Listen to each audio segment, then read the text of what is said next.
نحمده ونصلي ونسلم على رسوله النبي الكريم الأمين أما بعد فأعوذ بالله من الشيطان الرجيم بسم الله الرحمن الرحيم رحمتي وسعت كل شيء صدق الله العظيم وصدق رسوله النبي الكريم الأمين قال الله تبارك وتعالى في شان حبيبه مخبرا وآمرا إن الله وملائكته يصلون على النبي يا أيها الذين آمنوا صلوا عليه وسلموا تسليما اللهم صل على سيدنا ومولانا محمد المصطفى بديع العطاء وبحر الوفاء بديع الجمال وبحر الشفاء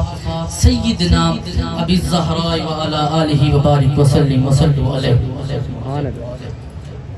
صدر مجلس محترم مقام جناب پیر سید سہیل حسن گیلانی صاحب زیر مجدہ اور وارثان علم نبوت، عزیز علماء کرام، قائدین جماعت اہل سنت الشریف، اور آج کی اس خوبصورت اور بابرکت محفل میں آقا کریم تاجدار کائنات حضور علیہ السلام کے تمام غلاموں، اللہ رب العزت کا بے پایہ فضل و کرم، لطف و احسان کہ اس مالک کے کردگار کی عنایت کے ساتھ آج ہم حضور علیہ السلام کی ولادت کی خوشی میں اس خوبصورت محفل شب میلاد النبی صلی اللہ علیہ وآلہ وسلم میں حاضر ہیں. حاضرین گرامی قدر، ایک آیت کریمہ کا ایک حصہ آپ کے سامنے پڑھنے کا شرف حاصل ہوا.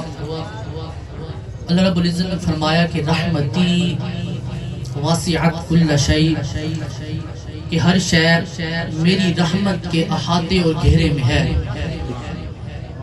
کہ کائنات کی ہر ایک چیز میری رحمت کے دامن اور گھیرے میں ہے. اور یہی آج کا موضوع ہے کہ مالک وہ تیری رحمت کیا ہے اور وہ شے کیا ہے جس پر تیری رحمت وسیع ہے. سب سے پہلے شے کا کنسپٹ ہم سمجھتے ہیں. انسان اللہ رب العزت کی تخلیق کی ہوئی ایک چیز ہے. اللہ رب العزت کی تخلیق کی ہوئی ایک چیز ہے. اگر سارے انسانوں کو ملایا جائے تو ایک عالم وجود میں آتا ہے جسے عالم انس کہتے ہیں. اسی طرح جن، اللہ رب العزت کی تخلیق کی ہوئی ایک چیز ہے. اگر اس عالم، اس جہان کے سارے جنوں کو اکٹھا کیا جائے تو ایک عالم وجود میں آتا ہے جسے عالم جنات کہتے ہیں. اسی طرح فرشتہ اللہ رب العزت کی تخلیق کی ہوئی ایک شے ہے. اگر تمام فرشتوں کو اکٹھا کیا جائے تو ایک عالم وجود میں آتے ہیں جسے عالم ملائک کہتے ہیں. اس کا بیسک کنسپٹ کیا ہے؟ بیسک کنسپٹ یہ ہے کہ شے ایک فرد ہوتا ہے. ہر جنس کی ایک چیز کو شے کہتے ہیں. اگر اس جنس کی تمام چیزوں کو اکٹھا کیا جائے تو ایک عالم بنتا ہے. تو اسی طرح زمین اللہ رب العزت کی تخلیق کی ہوئی ایک چیز ہے. اگر ساری زمینوں کو اکٹھا کیا جائے تو ایک عالم وجود میں آتا ہے جسے عالم ارضی کہتے ہیں. آسمان اللہ رب العزت کی تخلیق کی ہوئی ایک شے ہے. اگر سارے آسمانوں کو اکٹھا کیا جائے تو عالم سماوات بنتا ہے. اسی طرح مادہ، میٹر اللہ رب العزت کی تخلیق کی ہوئی ایک چیز ہے. اگر سارے مادوں کو اکٹھا کیا جائے، سارے مادیات کو اکٹھا کیا جائے تو عالم وجود میں آتا ہے جسے عالم مادیات کہتے ہیں. اسی طرح روح جس سے ہم زندہ ہیں، یہ بھی اللہ کی تخلیق کی ہوئی ایک چیز ہے. اگر تمام روحوں کو اکٹھا کیا جائے تو ایک عالم وجود میں آتا ہے جسے عالم ارواح کہتے ہیں. جسم اللہ رب العزت کی تخلیق کی ہوئی ایک شے ہے. اگر تمام جسموں کو اکٹھا کیا جائے ایک عالم وجود میں آتا ہے جسے عالم اجسام کہتے ہیں. اسی طرح پتھر، مٹی اللہ رب العزت کی تخلیق کی ہوئی چیزیں ہیں. اگر ان سب کو اکٹھا کیا جائے تو عالم جمادات بنتا ہے. پودا، درخت پھول اللہ رب العزت کی تخلیق کی ہوئی ایک چیز ہے، اگر ساروں کو اکٹھا کیا جائے تو عالم نباتات بنتا ہے. اسی طرح حیوان اللہ رب العزت کی تخلیق کی ہوئی ایک چیز ہے، اگر سارے حیوانوں کو اکٹھا کیا جائے تو عالم حیوانات بنتا ہے. زمین آسمان یہ دونوں مل کر ایک عالم بنتے ہیں، عالم مکان کہتے ہیں. پھر آسمان سے اوپر عرش، کرسی، لوح و قلم یہ چیزیں مل کر عالم لامکان بنتی ہیں. اسی طرح ساری کائنات عالم ناسوت بنی. اسی طرح اوپر چلے جائیں آسمان کی دنیا تو وہ کائنات عالم مالکوت بنی، پھر عالم جبروت بنی. اسی طرح پھر جہاں سارے عالم ختم ہوتے ہیں تو وہاں ایک عالم بنتا ہے جسے عالم لاہوت کہتے ہیں. اللہ اکبر. یا رسول اللہ.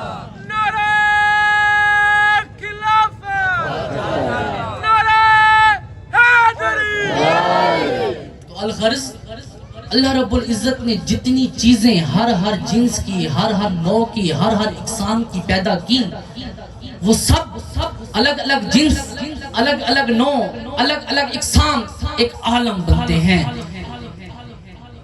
تو جب آپ نے عالم اور شے کا رشتہ سمجھ لیا تو پھر آئیں واپس اسی آیت کی طرف جس میں اللہ رب العزت نے فرمایا رحمتی واسعت کل شے. اب شے کا پتہ لگ گیا، کل شے سارے کل عالم بنے. پھر پوچھا مالک بتا وہ تیری رحمت کیا ہے جو ان سب چیزوں پر حاوی ہے، مالک بتا. تو اللہ رب العزت نے کہا چیزوں کا فرق بھی سمجھ لیا، عالموں کا فرق بھی سمجھ لیا، تو اب آؤ دیکھو میری وہ رحمت کیا ہے. آؤ دیکھو وہ میری رحمت کیا ہے. وہ رحمت جسے میں نے ہر چیز پر حاوی کیا ہے، وہ رحمت جسے میں نے پیکر معلوم بنایا ہے، وہ رحمت جسے میں نے پیکر معدوم بنایا ہے، وہ رحمت جسے میں نے پیکر شفاعت فرمایا ہے. وہ پیکر ایک رحمت ہے، اور وہ رحمت جسے میں نے رحمت بنایا ہے وہ رحمت للعالمین ہے. فرمایا قرآن مجید میں وما ارسلناک الا رحمت للعالمین. وہ رحمت اور کچھ نہیں، وہ صرف ذات محمد صلی اللہ علیہ وآلہ وسلم ہے. تو معلوم ہوا حضور علیہ السلام کی ذات ہی تمام عالموں کے لیے رحمت ہے. حضور کی ذات ہی تمام عالموں کے لیے رحمت ہے. اور فرمایا محبوب رحمت للعالمین، محبوب آپ کا وجود ہی رحمت ہے، آپ کا وجود ہی رحمت ہے.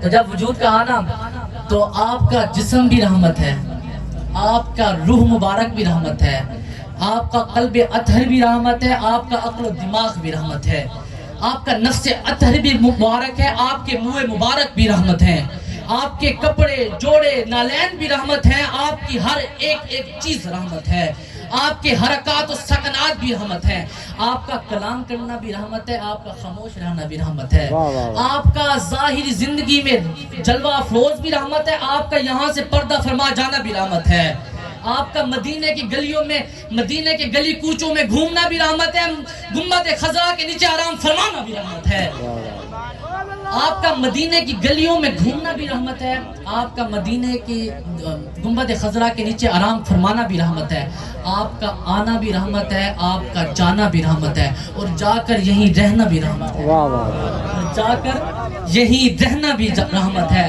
اور آپ کا اس کائنات میں آنا بھی رحمت ہے، اور قیامت کے دن شفاعت کرنا بھی رحمت ہے، اور قبر میں ایمان والوں کو زیارت کرانا بھی رحمت ہے. قبر میں ایمان والوں کو زیارت کرانا بھی رحمت ہے. تو یہ بات یہاں سے سمجھ آئی کہ اللہ رب العزت نے جو رحمت بنائی ہے، جس کا ذکر کیا ہے کہ رحمتی، میری رحمت ہر چیز پر واضح ہے، وسیع ہے، وہ رحمت تاجدار کائنات حضور علیہ السلام کی ذات بابرکات ہے.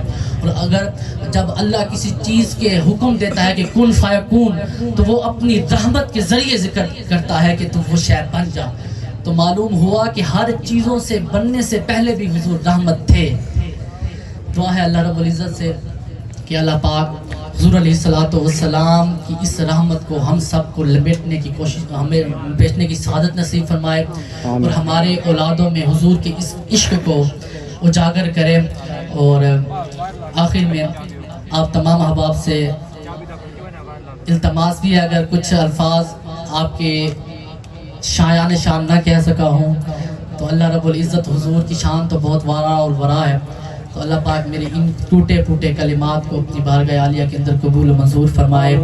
وآخر دعوانا ان الحمدللہ رب العالمین۔